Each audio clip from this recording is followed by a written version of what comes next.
Alright, so I'm finna show y'all how I make guitar loops for Youngboy, Rod Wave, 2C, D Baby. I'm gonna just break down this loop I made like usual and just go through all the layers and stuff like that. And then at the end of the video, I'm gonna show y'all this thing I do at the end of my loop making process that just like makes everything sound a whole lot better. I know it sounds like some clickbait shit, but like this is actually something that I do every time. And like even not just on guitar loops, like I do this on like aggressive loops too and shit. It's a really simple trick, but like it can change the whole feel of the loop and just like give you a better appreciation for it. I don't know. So yeah, stick around for that because that's definitely something that you want to be doing when you're making these loops. And yeah, without further ado, I'm gonna get into the loop. So this is the loop that I'll be showing you.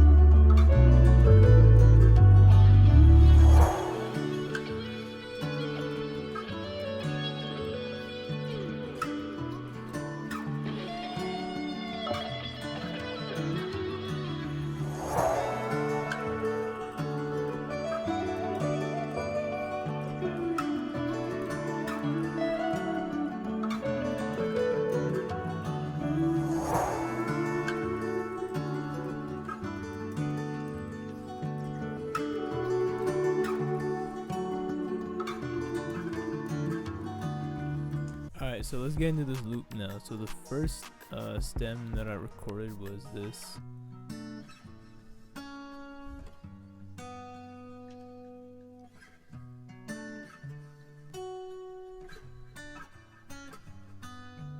So this is a super basic chord progression in Pain loops. So we're in B minor. You can see here we're just going B, A, G. So that's just straight down the B minor scale. And then in the second half, I'm just going up to the major third, or the third note in the scale. And then I'm just going down and then back down to the major third as well. So that's like a really common thing to do in Pain loops. Using the major 7th, 6th, and 3rd, those are like the most commonly used chords I'd say to use with the minor 1 in Pain loops. Excuse me. So yeah, that's the first layer. Just kind of like setting the chord progression. So these are kind of like my go-to effects. I have a M-Juck, which is a compressor. I have this EQ just cutting out the bass notes. I have I have this thing called stereo enhancer, and so if I turn this off, that's what it sounds like normally, and then I turn this on, it's a whole lot wider. So what you do with this is you just right click and say 4 strings, and then I don't have it on all the way. If I had it on all the way, it's like super wide, so I kind of want it like somewhere in the middle, so I just turned it down a bit. And then super massive, that's where that delay is coming from, and then just some Valhalla reverb. And then the second layers is these two.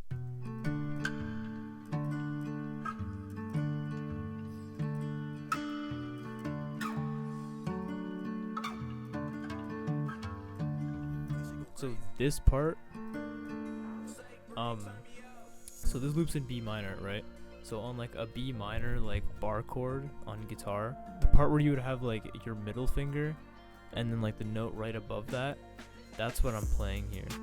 So I'm just like droning on those notes while I'm just playing the bass notes of the chords on the 6th string, the low string on the guitar. So yeah, that's pretty much it.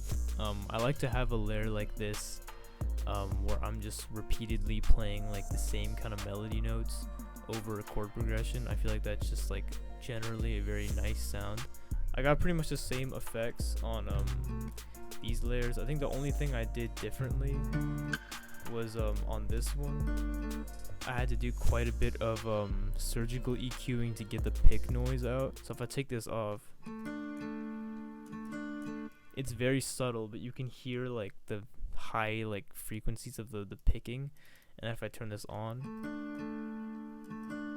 it's still there because I couldn't like quite get it out, but it's definitely like more manageable. That's something I noticed when I exported and I was listening to it on my phone, because on the phone speakers you can hear those like high frequencies come through a lot clearer. So I noticed that and I was like, damn, I need to go back and change that. And then I also got this acoustic layer.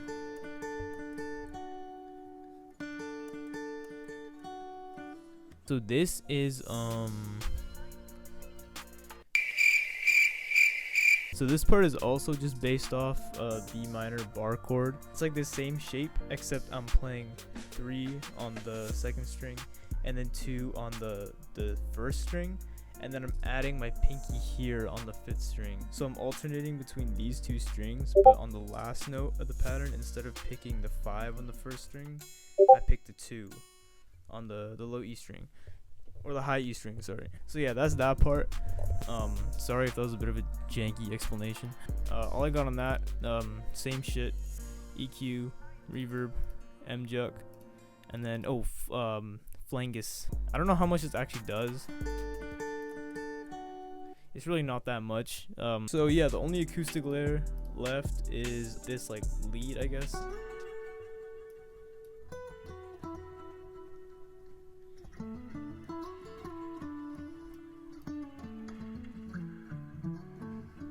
Can't really even hear it in the loop, which low-key bothers me. That's kind of a mixing error on my part, but anyways, we're not going to talk about that. All I got on this is that same stereo enhancer, except instead of putting it on 4 strings, I put it on this subtle MJuck, reverb, supermassive. I think you can kind of see by this point it's the same effects for everything.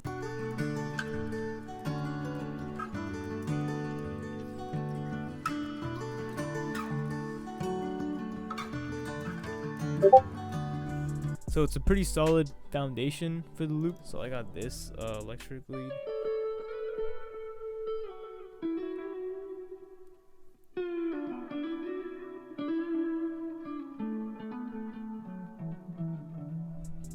This is all 1st and 2nd position B minor pentatonic. There are a couple other notes that I added in here, like melody notes, like this first phrase.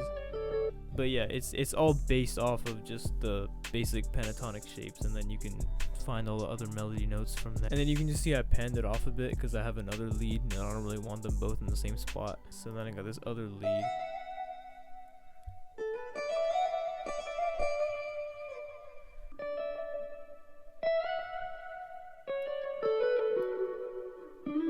This first part is actually pitched an octave up because originally I had this down the octave. Like, you kind of want to build up the loop, right? Like, you want to add in stuff that's like higher to make it sound like it's like going somewhere.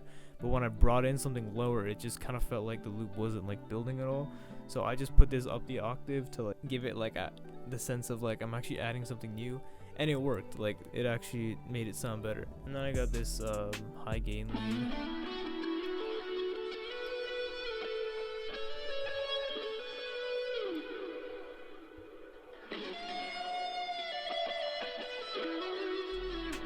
I don't remember which preset this was in Corey Wong X. It definitely was the one that I made. It's either this lead tone one or it's this spicy lead one. It's one of those two. And then for effects on that, I just got this EQ Convology X, which is a reverb, really good guitar reverb.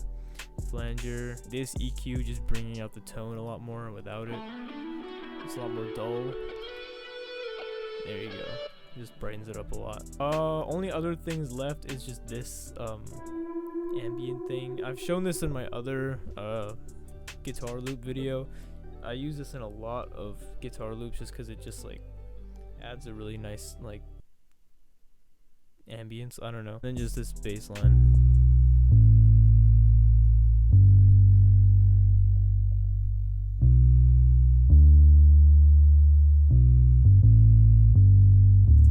I got this Splice Vocal.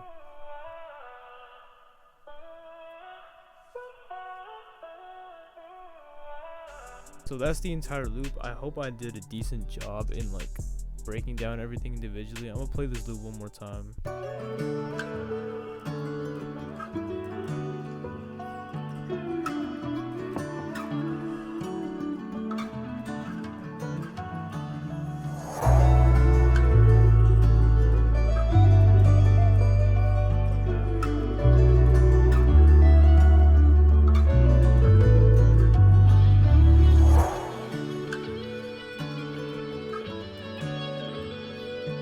So now that I have all my layers done and like everything is done, the thing that I'm gonna do to completely change the vibe of this loop is change the pitch of everything. So for example, right, this is the original pitch this loop was recorded in.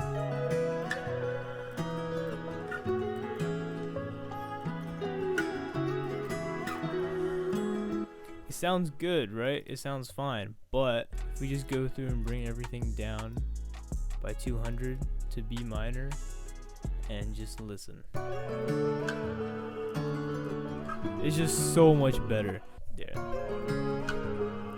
just changes the feel of it like completely. And then if you go here, oh fuck, okay, let's try that again.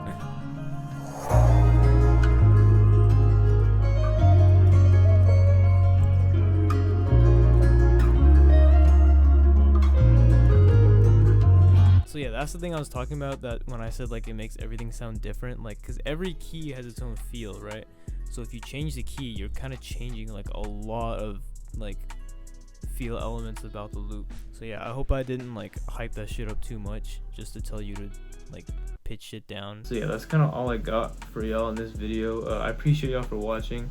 My last tutorial like did pretty well, the BR one, so I'm gonna definitely get more of those kind of videos for y'all coming. I just wanted to make this video because I wanted to show y'all that trick that I do at the end, because I think more people should be doing that if they're not doing it, especially beginners. Like I wish I had learned about this earlier on, because I definitely would have started doing that before. So yeah, thank y'all for watching. I appreciate all the love on the channel, and I'll see you on the next one. Peace.